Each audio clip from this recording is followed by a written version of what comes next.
Hey guys, আমি ঝুমা চলে এসেছি আর একটা বিয়ে বাড়ির ব্লগ নিয়ে। মানে রিসেপশন ছিল কাকার ছেলে, তো খাওয়া দাওয়ার ব্লগ তোমার সঙ্গে শেয়ার করাই হয়নি।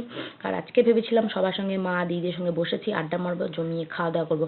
কিন্তু আমার কি দেখো কপাল, আমার এই এই খাওয়া ছেড়ে আমাকে উঠে যেতেই হলো। আর কেন যেতে হলো তার জন্য পুরো ভিডিও তোমাদেরকে দেখতে হবে। এই যে মাদের সঙ্গে খাচ্ছিলাম, খেতে খেতে আমি দেখো পরে অন্য টেবিলে বসেছি। এটা হচ্ছে আমার মেজো জামাইবাবু আর দিদির ছেলে। খেতে বসেও ফোন ঘাটাঘাটি করছে। আর তাই নিয়ে ক্যাটারিংয়ের লোকজন তো ভাবছে আমি নাকি দুবার খেতে বসেছি। আমার তো নিজেরও লজ্জা করছিল। প্রথমবার যখন খেতে বসেছিলাম আমার ছেলে আমাকে খেতে দেয়নি। একটা মানে নানপুরি যে একটু খেয়েছি, ও আমাকে টানতে টানতে বাড়ি নিয়ে চলে গেছে। তো যাই হোক, ওরা সবাই ওখানে খাওয়া দাওয়া কমপ্লিট করেছিল, তো পরের বার আমি এখানে খেতে বসে গেছিলাম। মানে পরের ব্যাচে বসেছিলাম জামাইবাবুদের সঙ্গে।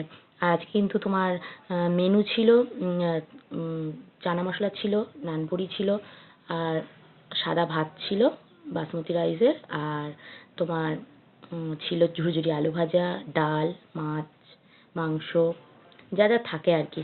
তো আমি খেতে বসেছি দেখে দেখলাম যে ক্যাটারিংয়ের মানে দুজন কানে কানে কি বলছে আমাকে দেখে দেখে। আমার তো তখন এত লজ্জা লাগছিল না, আমি আবার তোমার দাদাভাইকে বলছিলাম যে দেখো ওরা না ভাবছে আমি দুবার খেতে বসেছি। বলছে কি ওদের মতো কথা বলছে। আমি না, আমাকে দেখেই বলছে, কারণ তখন আমি আবার খেতে বসেছিলাম। কারণ এতটাও আমি খাই না যে দুবার বসে বাবা আবার ভাত খাওয়া শুরু করে দেবো। আমার নিজেরই লজ্জা লাগছিল তখন। তো যাই হোক, মাদের সঙ্গে তো খেতে বসেছিলাম, খাওয়া হয়নি। ভেবেছিলাম বসে একটু আড্ডা টাড্ডা দেবো। তো এখানেই কি করব, দিদির ছেলে জামাইয়ের সঙ্গে বসেছি, তো ওদের সঙ্গেই মাঝে মাঝে একটু গল্প টল্প করছি। আর এই যে চিকেন টিকেন দিয়ে গেছে, আর তোমাদেরকে দেখাচ্ছি আর খাচ্ছি। আর ভিডিওটা সত্যি যদি ভালো লেগে থাকে তো একটা লাইক দিয়ে দিও, আর ফলো করে দিয়ে পাশে থেকো। আর বীভৎস গরম পড়েছিল আজকে, সত্যি কথা বলতে। খাওয়ার প্যান্ডেলে এত ফ্যান ট্যান দিয়েছিল, এখানেই ভালো লাগছিল, বাইরে একটু ঘুরতে ইচ্ছা করছিল না। সবাই বাইরে এত নাচ টাচ করছিল। তো যাই হোক, সত্যিই দুবার খেতে বসে গেলাম, ভাবো একবার। তো এইভাবে খেলে তো ওয়েট টোয়েট বাড়তেই থাকবে না, মানে লোকেদের যেটা ধারণা।